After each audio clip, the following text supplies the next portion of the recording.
ಕೋಲಾರ ತಾಲೂಕು ತೊಟ್ಲಿ ಗ್ರಾಮ ಪಂಚಾಯತಿ ಶುದ್ಧ ನೀರಿನ ಘಟಕ 1400 ಪಾಪ್ಯುಲೇಷನ್ ಇರುವಂಥದ್ದು. ಇಲ್ಲಿ ತಿಂಗಳಿಗೆ 2 ಬಾರಿ ರೀಚ್ ಆಗಬೇಕು. ಈ ಒಂದು ಬಾರಿ ನಾವು ಕಾರ್ಡ್ ಟಚ್ ಮಾಡಿದಾಗ 20 ಲೀಟ್ರ್ ನೀರು ಬಂದು ನಿಂತೋಗ್ಬೇಕಾಯ್ತು. ಇವಾಗ ಉಂಟು ಡಬಲ್ 45 ಲೀಟ್ರ್, ಅಂದರೆ 20 ಲೀಟ್ರ್ ಬಂದು 25 ಲೀಟ್ರ್ ನೀರು ವೇಸ್ಟ್ ಆಗಿ ಹೋಗ್ತಾ ಇದೆ. ಇಲ್ಲಿ ಗುತ್ತಿಗೆದಾರನ ಯಾರು, ಇಂಜಿನಿಯರ್ ಯಾರು, ಟಿ ಡಿ ಅವ್ರು ಫೋನ್ ಮಾಡ್ತಾಯಿದ್ದಾರೆ, ಏನು ಜಲಗಾರನ ಫೋನ್ ಮಾಡ್ತಾಯಿದ್ದಾರೆ, ರೀಚ್ ಆಗ್ತಾಯಿಲ್ಲ. ದಯಮಾಡಿ ನಾನು ಹೇಳ್ತಾ ಇದ್ದೀನಿ, ಮಾನ್ಯ ಯಾರು ಈ ಕಾಂಟ್ರಾಕ್ಟ್ರು ಗುತ್ತಿಗೆದಾರನ ವಿರುದ್ಧ ಪೊಲೀಸ್ ಸ್ಟೇಷನಲ್ಲಿ ಕಂಪ್ಲೇಂಟ್ ಕೊಡಬೇಕಾಗ್ತದೆ. ಅವ್ರ ಫೋಟೋಗಳು ಇದ್ದರೆ ದಯಮಾಡಿ ಕೊಡಿ. ಅವ್ರ ವಿರುದ್ಧ ನಾಪತ್ತೆ ಆಗಿದ್ದಾರೆ. ಇದರ ವಿದ್ಯುತ್ ಬಾಕಿ 3.5 ಲಕ್ಷ ರೂಪಾಯಿ ಬಾಕಿ ಇದೆ. ಕರೆಂಟ್ ಬಿಲ್ಲು ಅದು ಕಟ್ಟಿಲ್ಲ. ಏನು ಬೇಸಿಗೆಯಲ್ಲಿ ಕುಡಿಯೋ ನೀರು ಸಮಸ್ಯೆ ಏನಿದೆ ಅನ್ನೋದಕ್ಕೆ ಏನು 20 ಲೀಟ್ರ್ ಬಂದು 25 ಲೀಟ್ರ್ ಬೀದಿಗೆ ಹೋಗ್ತಾ ಇದೆ. ಇದನ್ನು ಕೇಳೋದಕ್ಕೆ ಪಿ ಡಿ ಅವರು ಸುಮಾರು ಬಾರಿ ಫೋನ್ ಮಾಡ್ತಾರೆ, ಫೋನ್ ರಿಸೀವ್ ಮಾಡಲ್ಲ. ಮತ್ತು ವಾಟರ್ ಮ್ಯಾನ್ ಫೋನ್ ಮಾಡ್ತಾರೆ, ರಿಸೀವ್ ಮಾಡೋದಿಲ್ಲ. ಇಂಥ ಕಾಂಟ್ರಾಕ್ಟ್ರು, ಇಂಥ ಇಂಜಿನಿಯರ್ನ ದಯಮಾಡಿ ಎಲ್ಲಿಯಾದರೂ ಇದ್ದರೆ ಹೇಳಿ, ಕಂಪ್ಲೇಂಟ್ ಕೊಟ್ಟು ಇವ್ರ ಮೇಲೆ ಕಂಪ್ಲೇಂಟ್ ಕೊಟ್ಟು ಹುಡುಕೊಡಿ ಅಂದ್ಬಿಟ್ಟು ಹೇಳಬೇಕಾಗ ಅಂತ ಪರಿಸ್ಥಿತಿ ಬಂದಿದೆ. ಸಿಒ ಅಧಿಕಾರಿಗಳೇ. ನೂತನವಾಗಿ ಪ್ರಾರಂಭವಾಗಿರುವ ಶ್ರೀವೇಣು ಟಿವಿಎಸ್ ಶೋರೂಮ್ನಲ್ಲಿ ಟಿವಿಎಸ್ ಕಂಪನಿಯ ಎಲ್ಲಾ ರೀತಿಯ ಪೆಟ್ರೋಲ್ ಮತ್ತು ವಿದ್ಯುತ್ ಚಾಲಿತ ಬೈಕ್ಗಳಿಗಾಗಿ ಎಂದೇ ಭೇಟಿ ನೀಡಿ. ವಿಳಾಸ ಬೈಪಾಸ್ ರಸ್ತೆ, ಮಾರುತಿ ನೆಕ್ಸಾ ಕಾರ್ ಶೋರೂಮ್ ಪಕ್ಕ, ಕೋಲಾರ. ಹೆಚ್ಚಿನ ಮಾಹಿತಿಗಾಗಿ ಸಂಪರ್ಕಿಸಿ 9986833899 ಅಥವಾ 9986933299. ನೀವೇ ಅಷ್ಟೇ. ಕೋಲಾರ ಜಿಲ್ಲೆಯಲ್ಲಿ ನೀರು ಸಮಸ್ಯೆ ಬಗ್ಗೆ ಜಿಲ್ಲಾ ಪಂಚಾಯತಿ KDP ಮೀಟಿಂಗಲ್ಲಿ ಪದೇ ಮಂತ್ರಿಗಳು ಹೇಳ್ತಾ ಇದ್ದಾರೆ. ಆದರೆ ಇಲ್ಲಿ ನೋಡಿದ್ರೆ ಈ ಪರಿಸ್ಥಿತಿ ಇದೆ.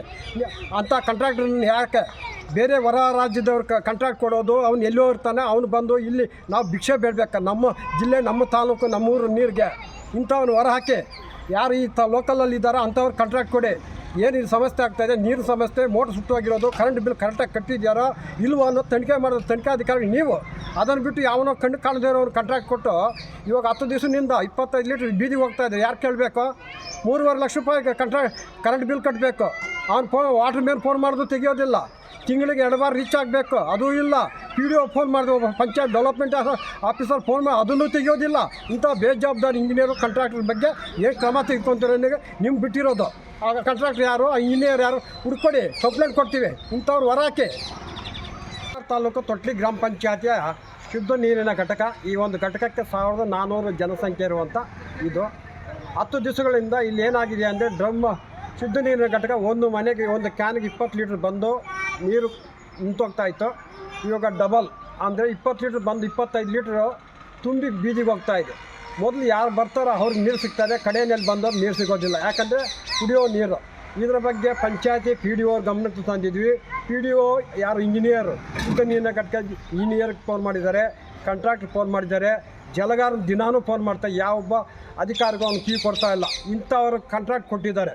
ಮತ್ತು 3 ಲಕ್ಷ ರೂಪಾಯಿ ಇದರ ಕರೆಂಟ್ ಬಿಲ್ ಕಟ್ಟಬೇಕು.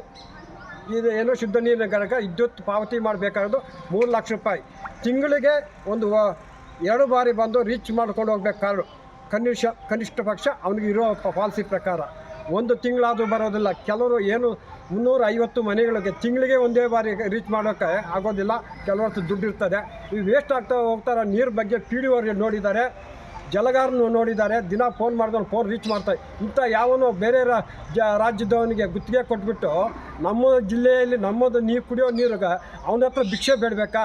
ಮಾನ್ಯ ಸಿಒ ಅಧಿಕಾರಿಗಳೇ, ಇದರ ಬಗ್ಗೆ ಯಾರು, ಇದು ಇಂಜಿನಿಯರ್ ಯಾರು, ಇವು ಕಾಂಟ್ರಾಕ್ಟ್ ತಗೊಂಡಿರೋರು ಯಾರು, ಈ 3.5 ಲಕ್ಷ ರೂಪಾಯಿ ಕರೆಂಟ್ ಬಿಲ್ ಬಾಕಿ ಇರೋ ಕಟ್ಟೋರು ಯಾರು? ಇದಕ್ಕೆಲ್ಲ ಜವಾಬ್ದಾರಿ ತಾವು ನೀವು ಹೊಣೆ ಆಗಿತ್ತೆ. ಇಂಥವ್ರ ವಿರುದ್ಧ ಕ್ರಮ ತೆಗೆದುಕೊಳ್ಳಿ. ಪಿ ಡಿ ಅವ್ರು ಫೋನ್ ಮಾಡಿದ್ದಾರೆ, SD ಅವ್ರು ಫೋನ್ ಮಾಡಿದ್ದಾರೆ, ಸೆಕ್ರೆಟ್ರಿ ಫೋನ್ ಮಾಡಿದೆ, ಜಲಗಾರ ದಿನ ಫೋನ್ ಮಾಡ್ತಾ ಇದ್ದಾರೆ, ಅವ್ನು ತೆಗಿತಾ ಇಲ್ಲ. ಈ ವೇಸ್ಟ್ ಆಗ್ತಾವೆ. ಬೇಸಿಗೆ ಕಾಲದಲ್ಲಿ ಈ ನೀರಿನ ಸಮಸ್ಯೆ ಏನಾಗಿದೆ, ಇವತ್ತು ಒಂದು ಬಾಟ್ಲಿಗೆ 20 ರೂಪಾಯಿ ಕೊಡಬೇಕು. ಇಲ್ಲಿ ವೇಸ್ಟಾಗಿ 20 ಲೀಟ್ರ್ ಬೀದಿಗೆ ಹೋಗ್ತಾ ಇದೆ ಮನೆಗೆ ಸೊಂದಲ್ಲಿ. ಇಲ್ಲಿ ಕೇಳೋ ಅಧಿಕಾರ ನಿಮಗಿಲ್ವಾ? ಜಿಲ್ಲಾ ಸಿಒ ಅಧಿಕಾರಿಗಳೇ, ತಕ್ಷಣ ನಾಳೆಯಿಂದ ನಿಮ್ಮ ಮೇಲೆ ಕ್ರಮ ತೆಗೆದುಕೊಳ್ಳಿ. 10 ದಿವಸದಿಂದ ಪೋಲಾಗಿ ಹೋಗ್ತಾರೆ ನೀರು. ಇದು ಗೊತ್ತಾಯ್ತಾ? 1 ದಿವಸ ಇಲ್ಲ, 2 ದಿವಸ ಅಲ್ಲ. ಇದ್ರ ಬಗ್ಗೆ ದಯಮಾಡಿ ಆ ಕಾಂಟ್ರಾಕ್ಟ್ ಯಾರಿದ್ದಾನೋ, ಆ ಇಂಜಿನಿಯರ್ ಯಾರಿದೋ ರದ್ದು ಮಾಡಿ ಬೇರೆಯವ್ರು ಟೆಂಡರ್ ಕೊಡಿ ಎಂದು ಈ ಮೂಲಕ ನಾನು ಗಮನಕ್ಕೆ ಹರಿಸ್ತಾ ಇದ್ದೀನಿ. ಯಾಕಂದರೆ ಬೇಸಿಗೆ ಕಾಲ ಕುಡಿಯೋ ನೀರಿಗೆ